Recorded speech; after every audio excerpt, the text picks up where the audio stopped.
로마서 8장 12절에서 17절까지 말씀 한 절씩 교독하도록 하겠습니다. 그러므로 형제들아, 우리가 빚진 자로 돼 육신에게 져서 육신대로 살 것이 아니니라.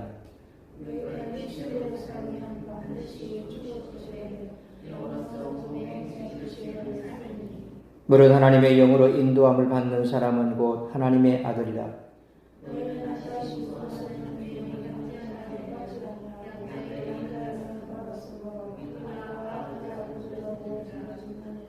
성령이 친히 우리의 영과 더불어 우리가 하나님의 자녀인 것을 증언하시나니, 자녀이면 또한 상속자 곧 하나님의 상속자요 그리스도와 함께한 상속자니, 우리가 그와 함께 영광을 받기 위하여 고난도 함께 받아야 할 것이니라.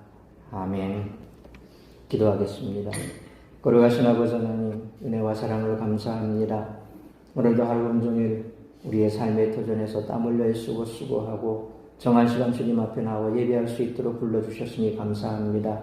이 시간 말씀 앞에 선 사랑하는 주의 백성들에게 말씀으로 위로하시고 새롭게 하여 주옵시며, 그 말씀이 저들의 마음밭에 잘 박힌 목과 같이 평생도록 함께할 수 있는 말씀 될 수 있도록 성령 하나님께서 역사하여 주옵시고, 가정마다 다급한 소식 오가지 않게 하시며, 또한 말씀에 집중할 수 있도록 들을 마음 귀를 허락하시고 마음의 문을 활짝 열어주시고 은혜 베풀어 주옵소서. 지종을 주님께 의탁하오며 우리 주 예수 그리스도의 이름으로 기도하옵나이다. 아멘. 지난 수요 예배 때 말씀드린 것처럼 앞서 살펴본 1절로 11절에서는 사망에서 생명으로 라는 주제에 초점을 맞추었다면, 오늘 보면 12절로 10절에서는 종에서 자녀로 라는 주제에 초점이 맞춰져 있습니다. 바울은 성도가 구원받기 이전의 삶과 이후의 삶을 계속해서 대조합니다. 성도는 영적으로 어떤 상태에 있고 하나님과의 관계에는 어떻게 변화되었는지를 설명합니다. 하나님은 그리스도를 통해 어떤 일을 이루셨고 그분의 구원 역사는 성도의 삶에서 어떤 의무와 책임을 요구하는지 밝힙니다. 성도는 육체가 아니라 성령을 따라 살아야 합니다. 왜냐하면 성도는 이제 죄의 종이 아니라 양자의 영을 받은 하나님의 자녀가 있기 때문입니다. 누가 하나님의 자녀인가라는 질문에 바울은 하나님의 영으로 인도받는 사람들이 하나님의 아들들이다라고 단언합니다. 성령의 인도를 받는 사람, 곧 성령의 인도를 따라 사는 사람들이 하나님의 자녀들입니다. 여기서 바울은 하나님의 은혜를 강조합니다. 우리는 전적으로 하나님의 은혜로 하나님의 자녀가 되었습니다. 이와 동시에 바울은 우리의 삶도 강조합니다. 하나님의 은혜로 하나님의 자녀가 된 우리는 당연히 성령을 따라 살아야 합니다. 바울은 바울의 메시지를 은혜냐 행위냐 혹은 은혜 구원이냐 행위 구원이냐 라는 도식으로 나누거나, 행위는 버리고 은혜만 추구하는 것은 바울의 메시지를 제대로 파악한 것이 아닙니다. 바울은 하나님의 은혜와 우리의 삶 둘 다를 강조합니다. 정형화된 신앙생활만 성실히 하고 성령의 인도를 따르지 않는 사람은 하나님의 자녀가 아닐 가능성이 농후합니다. 성령의 인도에 순종하는 사람은 성품, 말과 행동, 눈빛과 표정이 그리스도의 모습으로 변화되어 갑니다. 삶의 목적, 방향, 방식이 하나님 나라를 향해 갑니다. 마음의 중심이 자기 자신에서 하나님과 이웃으로 옮겨갑니다. 그렇게 변화되어 가는 사람이 성령의 인도를 따라 사는 하나님의 자녀인 줄 믿으시길 바랍니다. 그리스도인들은 하나님 앞에서 누릴 영원하고도 놀라운 특권을 가지고 있습니다. 바울은 그리스도를 통해 구원받은 성도가 어떤 특권을 가지고 있는지 기록했습니다. 그 특권이 무엇인지에 대한 오늘 본문의 말씀을 통해서 우리들이 깨달아야 할 것은, 첫째로 12절로 13절 말씀처럼 성도는 성령의 인도로 거룩한 삶을 산다는 것입니다. 바울은 12절 말씀처럼 성도가 육체에 빚을 져서 육체를 따라 살아야 하는 채무자가 아니라고 선언합니다. 만약 여전히 육체가 성도의 채권자라면 성도는 육체에 예속되어 육체의 말을 따를 수밖에 없을 것입니다. 그런데 이제 성도는 성령을 받음으로써 육체의 지배에서 벗어났습니다. 여기서 빚이라는 표현은 의무와 책임을 상징합니다. 성도의 의무와 책임은 육체의 소욕을 따르는 것이 아닙니다. 이처럼 바울은 이해하기 어려운 영적 개념을 독자가 잘 이해할 수 있도록 실생활에서 사용하는 용어를 빌려와서 논증을 이어가고 있습니다. 바울은 13절 말씀처럼 육체를 따라 사는 삶과 영, 곧 성령을 따라 사는 삶을 대조해서 설명합니다. 바울은 육체를 따라 살면 반드시 죽게 된다고 말씀합니다. 그런데 만약 성령을 받았다고 주장하는 사람이 육체를 따라 살면 어떻게 될까요? 바울의 주장대로 성령을 받았으니 살게 될까요? 아니면 육체를 따라 살았으니 죽게 될까요? 바울은 성령을 받은 자들이라 할지라도 육체를 따라 살면 반드시 죽게 된다고 단호하게 말합니다. 이것은 전혀 이상한 말이 아닙니다. 왜냐하면 육체는 사람을 범죄와 사망으로 이끌어가기 때문입니다. 만약 성도가 성령으로 몸의 행실을 죽이면 그 성도는 살게 됩니다. 왜냐하면 인생을 생명으로 결론짓게 이끄는 것은 바로 성령이기 때문입니다. 그래서 예수 믿는다고 하면서도 계속해서 술을 끊지 못합니다. 그냥 회사에서 회식을 한다면 아주 그냥 기분 좋게 앞다퉈서 가서 그냥 주거니 받거니 합니다. 그러면서 얘기하죠. 이거 회사 생활 하려면 어쩔 수가 없지. 예, 그렇죠. 회사 생활 하려면 단체 생활인데 회식도 해야 되고, 예, 그렇습니다. 자, 그런데 중요한 것은 그걸 핑계 삼아서 계속 그렇게 하기 시작하면 언젠가는 그것 때문에 큰 낭패를 보게 되죠. 다행스럽게도 그걸 깨닫고 돌아오면 참만 다행인데 그렇지 못하면 결국 오히려 그것이 자기 자신을 죽음으로 이끄는 그런 끈이 된다는 겁니다. 예수 믿는 사람도 이처럼 버려야 될 거 버리지 못하고 육체에 계속해서 끌려다니면 결국 그렇게 망하게 되는 거죠. 요즘 들어서 가정이 깨지는 경우를 참 많이 봅니다. 다 뭡니까? 육체에게 져서 이처럼 생명을 잃어버리는 겁니다. 그리스도인 가정도 세상 사람들과 별별 다른 것 없이 그렇게 세상의 것들에 심취해 살면 결국 망하게 된다는 겁니다. 하나님 앞에서 믿음으로 맹세하고 이루었던 가정도 한순간에 이처럼 분비과산이 날 수가 있습니다. 결국 그것이 뭡니까? 죽는 거죠. 육신의 소욕을 따라 육체를 따르면 결국 결론은 뭡니까? 죽음이다 라는 겁니다. 여기서 몸의 행실은 육체를 따르는 생활과 삶을 가리키죠. 그리고 영으로서 몸의 행실을 죽인다는 것은 육체를 따르지 않고 성령을 따라 산다는 그런 의미입니다. 성도는 성령을 받은 하나님의 자녀로서 그 정체성에 걸맞은 삶을 살아야 되는 거죠. 그렇게 살지 않으니 결국 육체에 따라 육체를 쫓아 살다 보니 죽게 되는 겁니다. 물론 그 죽음이라는 것 자체가 영원한 멸망을 전제하지는 않습니다. 왜냐하면 하나님의 자녀가 그 모든 것들을 통해서 다시금 하나님께서 영생을 얻기로, 영생을 주기로, 구원하기로 그렇게 작정된 자들은 때가 되면 하나님께서 그걸 다시 불러주시겠지만 그러나 그 순간 그는 멸망의 구렁텅이로 빠지게 된다는 겁니다. 그러니까 그렇게 되기 이전에 빨리 돌이키라는 겁니다. 하나님께서 이스라엘 백성들에게 계속해서 선지자를 보낸 이유가 뭡니까? 죄악 가운데 계속해서 살아가는 그들에게 끊임없이 선지자를 통해서 하나님께 돌아오라는 겁니다. 우리에게도 그와 같은 사인들을 하나님은 계속 주십니다. 자녀들에게는 자꾸 사인을 주시잖아요. 너 이러면 안 돼, 너 이러면 안 돼. 성령께서 자꾸 사인을 줍니다. 결국 그걸 무시하면 어떻게 됩니까? 안 되는 거죠. 자동차도 한꺼번에 완전히 주지 않지는 않습니다. 조금씩 뭔가 신호를 줍니다. 그러면 그 신호가 오면 바로바로 정비 공장에 가서 봐야 됩니다. 뭐가 잘못됐는지. 그래서 운전을 오래 한 사람들은 운전대에 앉아서 도로를 주행하다 보면 굉장히 소리에 민감해지거든요. 그래서 이상한 소리만 들려도 귀를 기울입니다. 뭐가 이상하지? 엔진 쪽에서 나나? 아니면 다른 쪽에서 나나?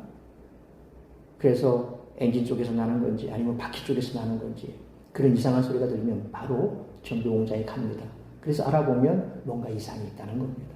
그걸 무시해버리면 큰 낭패를 당하죠. 성령 받은 우리의 삶도 마찬가지입니다. 육체를 따르지 않고 성령을 따라 살아야 함에도 불구하고 계속해서 육체를 따라 살다 보면 결국 나중에는 멸망의 길로 치닫게 된다는 겁니다. 바울이 앞서 언급했듯이 성도란 성령을 받아 성령의 도우심과 인도하심을 받는 사람들입니다. 성령께서는 성도가 악한 몸의 행실을 죽일 수 있도록 힘을 주시지요. 이렇게 성도를 돕는 성령의 역사와 거룩한 삶을 살려는 성도의 노력이 합쳐져서 성도는 죄를 대항하여 이기며 거룩한 삶을 살 수 있게 된다는 것입니다. 인간 스스로는 절대 죄를 이길 수 없습니다. 성령께서 성도 가운데 내주하셔서 힘을 주셔야만 성도가 죄악과 싸워 이길 수가 있다는 겁니다. 따라서 우리는 우리와 동행해 주시며 죄와 싸워 이기도록 힘주시는 성령을 의지하여 악한 몸의 행실을 하나씩 죽이고 끊어가야 한다는 것입니다. 이것은 성도의 특권입니다. 그러므로 성령의 인도함을 받아 그리스도를 닮아가는 거룩한 삶을 회복하는 우리 모두가 되시기를 축원합니다. 두 번째로 14절로 17절 상반절 말씀처럼 성도는 하나님의 영광스러운 자녀가 되었다는 것입니다. 14절 말씀처럼 하나님의 영으로 인도받는 사람들이 하나님의 아들들이라고 했습니다. 바울은 여기서 누가 하나님의 자녀인지를 말씀합니다. 한마디로 하나님의 영이 인도하시는 대로 순종하는 사람들, 성령께서 인도하시는 사람들, 곧 성령을 따라 사는 사람들이 하나님의 자녀입니다. 만약 성령을 받기만 하고 성령을 따라 살지는 않는다면 그런 사람들은 누가복음 15장 17절로 24절 말씀에 나오는 탕자일 수밖에 없습니다. 탕자가 아무리 아버지의 아들이어도 죄악의 길에서 돌이켜 집으로 돌아오지 않았다면 그의 인생은 아버지와 맺은 관계는 상관없이 사망으로 귀결되었을 것입니다.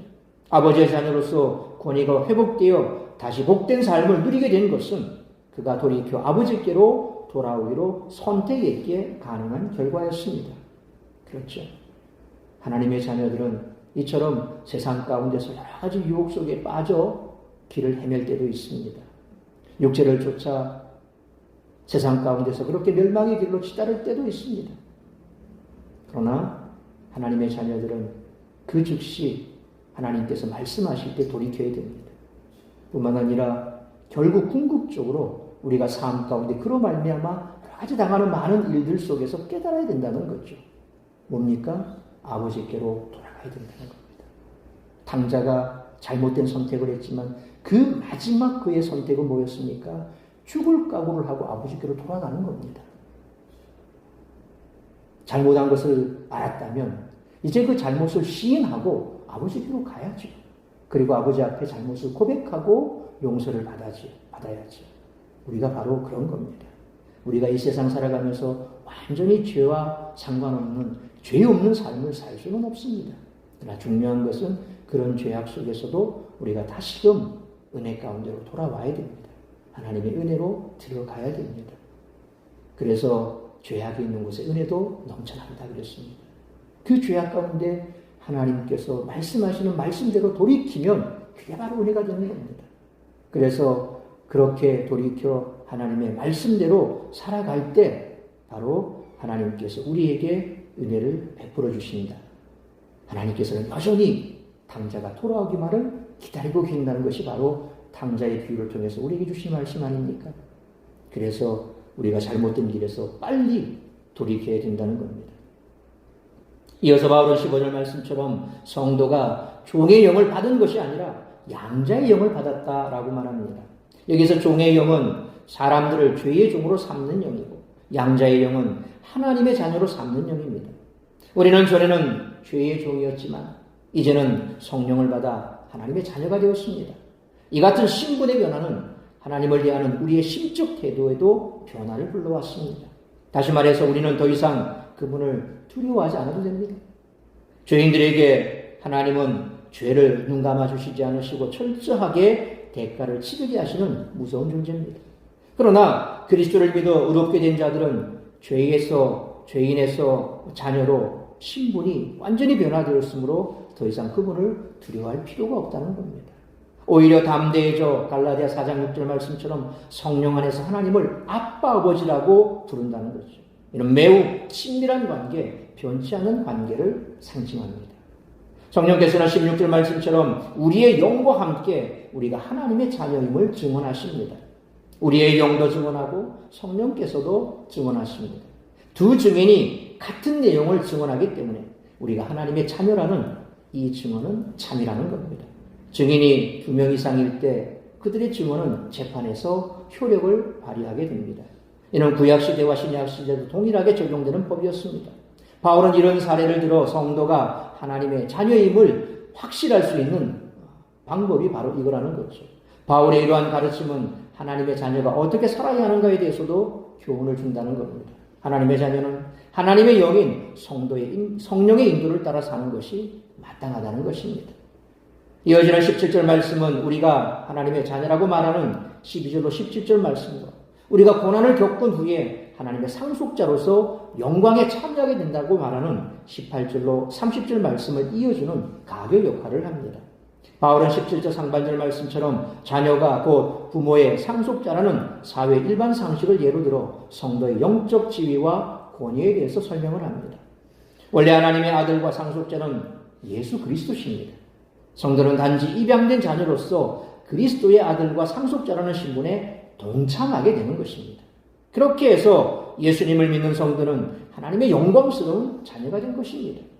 예수님을 믿기 전에는 종의 영을 가졌으며 심판자이신 하나님을 두려워했지만 예수님을 믿고 죄의 사함을 받은 후에는 양자의 영을 받아 하나님의 자녀가 되었습니다. 우리가 과거 재산이 좀 있는 사람들은 항상 보면 본처 말고 후처가 있습니다. 이건 조선시대부터 계속해서 내려왔던 전통 중에 하나인데 결코 좋은 것은 아닙니다. 현대시대에도 그런 일들이 많죠. 특히 재벌가들에 보면 돈은 있는데 바람을 피워서 후처를 데리고 왔는데 근데 나중에 그 후처에서 자녀가 납니다. 주로 이제 이 대를 잇는 것은 아들이 있지 않습니까? 그러니까 이제 본처의 아들이 있습니다. 정식 본처의 아들이 있습니다. 후처에도 아들이 있습니다. 아버지가 그 후처도 또 사랑해서 그 아들을 집에 데리고 와서 여인까지 데리고 복잡해지니까 아들만 데리고 옵니다. 그럼 아들을 데리고 오면 이제 그 본처에서 난 아들이나 후처에서 난 아들이나 둘 다 아버지 밑에서 살아가는데 형제가 되는 거죠. 근데 모든 영광은 누가 가져갑니까? 본처의 아들이 가져갑니다. 그러나 본처의 아들이 모든 영광을 다 가져가지만 후처의 아들도 그의 버금가는 그런 영광을 얻게 된다는 거죠. 가령 후처의 아들이 그동안 이 아버지의 이 그늘에 있지 못하고 떨어져 있을 때는 굉장히 가난하게 살았습니다. 제대로 돌보지 않았기 때문에 힘들게 살았는데 이제 그렇게 아버지 집에 와서 보니까 넘쳐나는 게 재산이고 그래서 아버지가 이 후처의 아들에게도 거의 버금가는 그런 영광을 나눠주는 겁니다. 우리가 그런 거죠. 그런데 그 개념과 성경에 말하는 개념은 완전히 다릅니다. 후처의 아들은 아버지의 그늘 밑에서 버금가는 영광을 얻지만 그 영광은 사실상 아주 불안한 영광입니다. 형이 견제를 합니다. 조금 아버지가 편애하는 것 같으면 금방 태클 걸고 누굽니다. 더 이상 못 올라오게 막아버립니다. 이런 거죠. 그러나 우리가 예수 그리스도께서 하나님의 영광이었고 그리고 바로 하나님의 자녀는 예수 그리스도인데 우리가 예수 그리스도를 믿음으로 그의 버금가는 영광에 참여하게 됐지만 예수님께서 억지로 그 영광을 막지 않는다는 겁니다. 우리에게 다 주신다는 겁니다. 하나님께서도 역시 마찬가지로 예수 그리스도의 영광을 우리에게 그대로 다 주신다는 겁니다. 이거는 되고 저거는 안 되고 이거 아닙니다. 우리가 받을 영광은 바로 그런 영광이라는 거죠. 그래서 세상 가운데서 그렇게 부자가 되었다 혹은 입양아가 되었다라고 한다면 그 자체가 뭔가 좀 불완전한 그런 느낌을 받지만 그러나 우리가 하나님의 자녀가 되었다. 역시 우리가 양자 되었다라고 했을 때도 그 양자의 개념이 인간 세상에서 개념을 그대로 착용하기 때문에 뭔가 좀 부족한 뭔가 좀 끄림직한 그런 느낌을 받지만 결코 그렇지가 않다는 겁니다. 우리를 위해서 생명을 내어놓으신 주님께서 뭐가 아깝다고 우리에게 그와 같은 영광을 나눠주시지 않겠습니까? 제한할 게 없다는 겁니다. 그래서 바로 우리는 예수 그리스도께서 이제 이 땅에 책임지러 오셔서 심판하시고 그와 함께 이 땅을 다스릴 것이다 라고 했을 때 그 통치의 개념은 예수님과 동일한 통치의 개념입니다. 그만큼 우리가 하나님의 자녀가 되었다는 것이 얼마나 큰 영광인지 다시 한번 우리는 그 영광에 참여하게 된 것에 대해서도 감사해야 된다는 것입니다. 성령께서는 사람들을 중생하게 하시며 양자 삼으십니다. 또한 성도가 하나님께 사랑받는 자녀임을 확증하십니다. 성도는 하나님의 자녀로서 하나님의 소유하신 한 묘업을 이어받을 상속자가 된 것입니다. 양자가 된다는 것은 법적으로 신하들과 동일한 권리를 갖게 된다는 거죠. 앞서 말씀드린 것처럼 여기에서 신하들과 동일화되었을 때 뭔가 좀 부족한 듯한 양자라는 개념 자체가 뭔가 좀 부족한 듯한 그런 인간적인 생각을 가지고 접근하면 안 된다는 겁니다. 하나님의 자녀가 되어 하나님을 아버지라 부를 수 있고 하나님의 사랑을 마음껏 받을 수 있고 또 나아가 하나님의 모든 영광스러운 기업을 영원토록 상속받을 수 있는 특권이 우리에게 있다는 겁니다. 여기에는 부족함이 없습니다. 제한됨이 없습니다. 하나님께서는 이 땅 가운데서는 부잣집 아버지, 소위 말하면 금수저 물고 나오면 정말 세상에서 부러울 것 없이 살지만 흙수저 물고 나온 사람들은 영원히 그 흙수저 때문에 힘든 삶을 살아갈 수밖에 없지만 하나님께서 우리에게 양자 삼아주신 것은 동일하다는 것입니다. 이 땅에서 어떤 삶을 살았던 어떤 시위에 있었던 어떤 권세를 누렸던 전혀 상관없이 똑같습니다. 우리에게 주신 하나님의 권위는 똑같습니다. 그래서 얼마나 감사한지 모릅니다. 그렇기 때문에 우리가 젊은 사람들은 정말 그 영광에 참여함에 진심으로 감사해야 됩니다. 그래서 있는 사람이 이런 은혜를 느끼기가 참 힘들죠. 그냥 이 땅에서 부러울 게 없는데 남들이 부러워하는 삶을 살아가는데 그래서 하늘의 영광을 뭐 그렇게 부러워하겠습니까? 그런 측면에서 보면 우리가 그 하나님의 영광을 기대하고 소망할 수 있다는 것. 이 땅에서 가진 것이 없다는 것이 오히려 감사할 수 있게 된다는 겁니다. 근데도 놀라운 것은 그런 삶을 살면서도 하나님의 영광스러운 그 하늘나라의 영광을 사모하는 사람도 있다는 겁니다. 얼마나 복받은 사람들입니까? 그러나 그 영광에는 그런 사람이나 우리나 똑같이 하나님께서는 영광에 참여하게 하시고 또한 하나님께서 예비하신 그 모든 특권과 축복들을 똑같이 우리에게 주신다는 겁니다. 그러므로 하나님의 영광스러운 자녀가 되었다는 이 사실을 항상 기억하고 영원히 감사, 찬송하며 살아가는 우리 모두가 되시기를 축원합니다. 세 번째로 17절 하반절 말씀처럼 성도는 영광뿐만 아니라 고난도 받는다는 것입니다. 그런데 17절 하반절 말씀처럼 자녀이자 상속자로서 성도에게 영광만 있는 것은 아니라는 거죠. 고난은 영광의 선행 조건입니다. 성도가 만약 그리스도와 함께 고난을 받는다면 그와 함께 영광도 받게 될 것입니다. 성도는 그리스도와 함께 하나님 나라 세상 부활을 상속받게 된다는 거죠. 이처럼 하나님의 자녀로서 하늘의 유업을 받는 것에는 한 가지 조건이 있습니다. 그것은 바로 예수님이 걸어가신 고난의 길을 함께 걷는 것입니다. 주님을 위해 고난당하는 것이 하나님의 자녀라는 증거죠. 십자가를 통해 부활의 영광에 이르신 예수님은 고난이 영광으로 이르는 길임을 보이셨습니다. 아버지가 사업에 실패하면 자식들은 몇 년 동안 아버지 사업 실패 때문에 생겨난 시련을 고스란히 겪어야 됩니다. 그런데 자녀들은 이 시련을 혼자 피해가지는 않습니다. 아버지와 함께 또 가족의 일원으로서 함께 시련을 견딘다는 거죠. 시련을 통과하고 나면 부모는 시련의 때에 순종하며 함께 해준 자식에게 진정으로 고마워 모든 것을 다 해주려 할 것입니다. 그래, 그동안 참 고생 많았다. 이제 내가 그동안 네게 해주지 못했던 거 내가 다 해줄게. 이게 부모의 마음이죠. 바로 하늘 하나님께서도 바로 우리에게 그와 같이 그동안의 모든 고난을 다 견디고 이 땅에서 받을 그 영광들을 다 버리고 하늘 영광을 바라보며 살았던 우리들에게 의의 면류관, 영광의 면류관을 준비해 두셨다는 겁니다. 그것이 바로 우리에게 약속된 유업이요 기업인 거죠. 우리가 하나님의 자녀가 되어 하나님의 영광을 영원한 사랑을 받는 주님의 상속자가 되었다면 우리는 마땅히 이 땅에서도 주님을 섬기되 주님을 위한 고난을 감당해야 합니다. 그럴 때 하나님 아버지께서는 기뻐하시며 영광스러운 상을 주신다는 겁니다. 우리가 기꺼이 주님을 위해 고난받는다면 그것이야말로 우리가 진정한 그리스도인이라는 증거가 될 것입니다. 그러므로 자녀이자 상속자로서 성도에게 영광만 있는 것이 아니라 고난도 함께 받는다는 것을 항상 기억하고 성령님 의지하여 기쁨으로 주님의 고난에 동참할 수 있는 우리 모두가 되시기를 축원합니다. 사랑하는 성도 여러분, 우리 그리스도인들이 하나님 안에서 갖게 된 특권과 의무는 바로 예수님을 믿는 우리가 성령 안에서 죄를 이기고 거룩한 삶을 살 수 있다는 것입니다. 또한 하나님의 사랑받는 자녀요 상속자라는 놀라운 특권을 가지고 있다는 것입니다.